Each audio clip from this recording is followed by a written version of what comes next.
अस्सलाम वालेकुम वरहमतुल्लाह। मैं हूं मोहसिन हमायूं। आप देख रहे हैं मेरा YouTube channel Mohsin Diaries. Latest updates, तबसरे और तजज़िये आपके साथ शेयर करेंगे, लेकिन उससे पहले आपसे रिक्वेस्ट है, अगर आप चैनल पे नए हैं तो चैनल को सब्सक्राइब कर लें और अपनी कीमती राय का इजहार आप कमेंट्स बॉक्स में कर सकते हैं।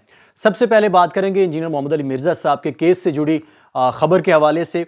जिस तरह से कल सेशन कोर्ट का एक फ़ैसला जिसके हवाले से वीडियोज़ भी अपलोड हुई और जिसके हवाले से बहुत सारे ग्रुप्स में ये ख़बरें शेयर की गई कि इंजीनियर साहब के हवाले से जो दरख्वास्त ज़मानत थी वो मुस्तरद हो गई है सेशन कोर्ट में।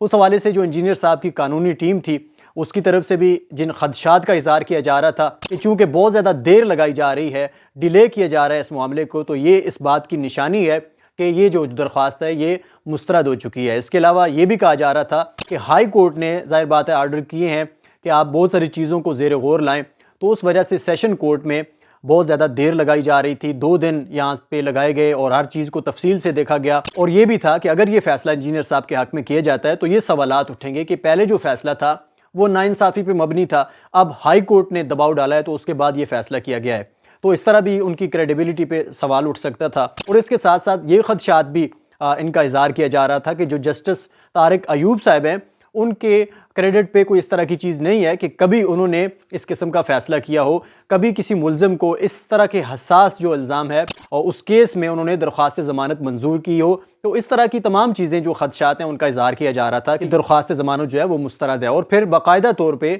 जो है वो इस हवाले से वीडियोज़ भी अपलोड हो गई। बहुत सारे जो ग्रुप्स हैं वहाँ पर भी इस तरह की खबरें जो है वो शेयर हो चुकी थी। अब उस हवाले से जब मैंने भी काबिल एतबार जो ग्रुप्स हैं वहाँ पे जब इस तरह की खबर देखी कि फ़ैसला हो चुका है, मैंने भी वीडियो बनाई और जब एडिटिंग की तो उस दौरान ये खबर आ गई कि ये तमाम की तमाम जो खबरें हैं ये असल में कोई गलत फहमी हुई थी और असल खबर ये है कि अभी तक जो फ़ैसला है वो पेंडिंग में है।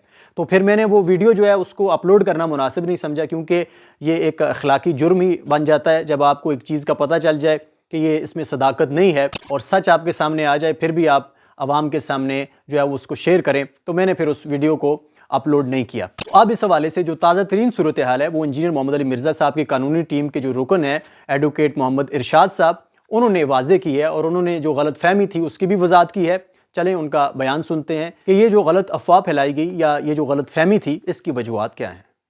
कन्फ्यूजन सिर्फ इस वजह से हुई कि हमें ऑर्डर नहीं मिला, जो स्टाफ ने हमें बताया उसके अकॉर्डिंग मैंने अनाउंसमेंट कर दी, लेकिन बाद में पता चला कि ऑर्डर नहीं आया और ये बात है कि ये अभी फैसला पेंडिंग है। तो अभी अगर स्टेटस चेक किया जाए तो मैं स्टेटस भी इसमें आपके साथ शेयर कर दूंगा। अभी मैं शेयर करता हूँ स्टेटस भी साथ। ये डिस्ट्रिक्ट जुडिशरी की जो केस मैनेजमेंट सिस्टम है उसमें अभी भी ये शो हो रहा है। ये आज की डेट का इस वक्त तक का जो स्टेटस है वो पेंडिंग में आ रहा है। रेड कलर में आप देख रहे हैं ये पेंडिंग में ये केस आ रहा है अभी भी स्टेटस। अब ये तो एडवोकेट मोहम्मद इरशाद साहब ने वाजे कर दिया है कि इस वजह से ये गलत फहमी पैदा हुई और ये भी वाजे कर दिया है कि जो स्टेटस है, जो डॉक्यूमेंट्स हैं उनमें वो केस जो है वो अभी पेंडिंग में है और सोमवार के दिन यानी कल इस केस के हवाले से तमाम तर जो सूरत हाल है वो वाजे हो जाएगी।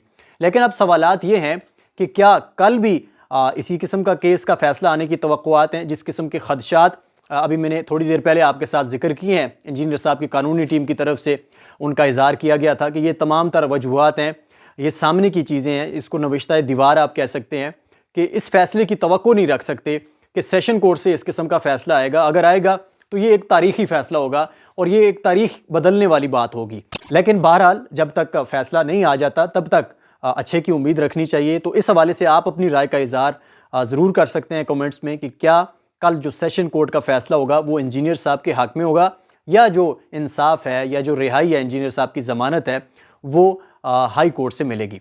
अब नेक्स्ट खबर की तरफ बढ़ते हैं और नेक्स्ट खबर है 27वीं आईनी तरमीम के हवाले से।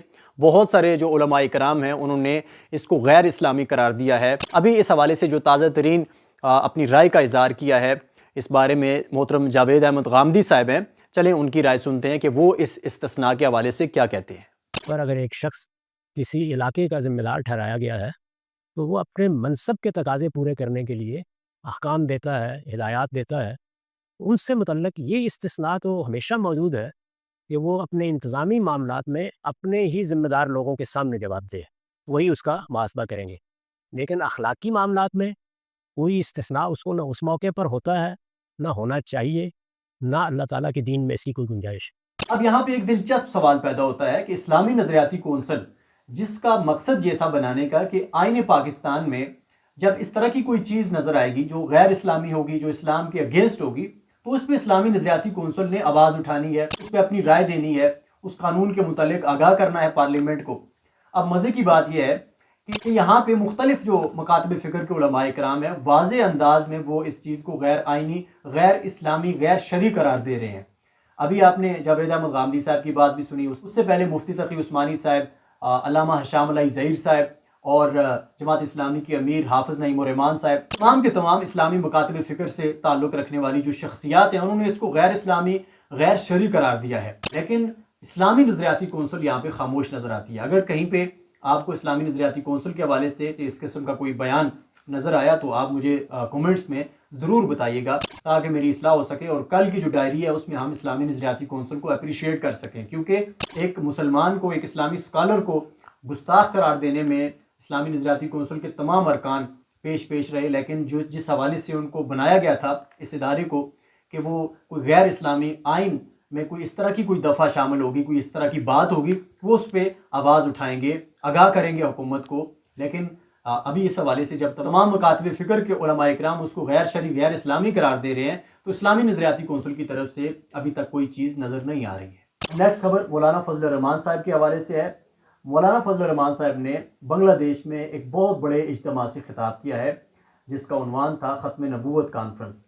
ایک بہت بڑی کانفرنس تھی، اور یہ بات دیکھنے میں آئی ہے کہ بنگلہ دیش میں جب سے حکومت چینج ہوئی ہے، شیخ حسینہ واجد صاحبہ جو تھیں ان کی حکومت کا جب خاتمہ ہوا ہے، تو اس کے بعد بنگلہ دیش انڈیا کے پاس جو بہت انڈیا کے قریب تھا، اب وہ پاکستان کے قریب ہو گیا ہے، اور پاکستان سے جو علماء کرام ہیں وہ وہاں پہ جا رہے ہیں، ان کو وہاں پہ بلایا جا رہا ہے، اور اس کے ساتھ ساتھ دیگر جو شعبہ جات ہیں وہاں پہ حکومتوں کے درمیان بھی، پاکستان اور بنگلہ دیش کے درمیان جو قربتیں ہیں وہ بڑھ رہی ہیں۔ تو اسی حوالے سے اب مولانا فضل الرحمان صاحب بھی وہاں پر موجود تھے۔ اب مولانا صاحب دینی حوالے سے بھی ایک اہمیت رکھتے ہیں اور سیاسی حوالے سے بھی پاکستان کی سیاست میں بڑی اہمیت رکھتے ہیں۔ باقی ان سے جو سیاسی اختلافات ہیں وہ آپ کر سکتے ہیں، لیکن بہرحال ان کی اہمیت ہے دینی اعتبار سے بھی اور سیاسی اعتبار سے بھی۔ مولانا صاحب بڑے کم لفظوں میں بڑی گہری باتیں کہہ دیتے ہیں۔ وہاں پر بھی بنگلہ دیش اور پاکستان کے جو تعلقات ہیں جو اخوت کی بنیاد پہ، اس حوالے سے انہوں نے بڑی خوبصورت بات کی ہے، چلے سنتے ہیں۔ تو برادر اسلامی ملک باہمی تعلقات کے خواہش مند ہیں، اور اس طرف ہمارے قدم آگے بڑھیں گے۔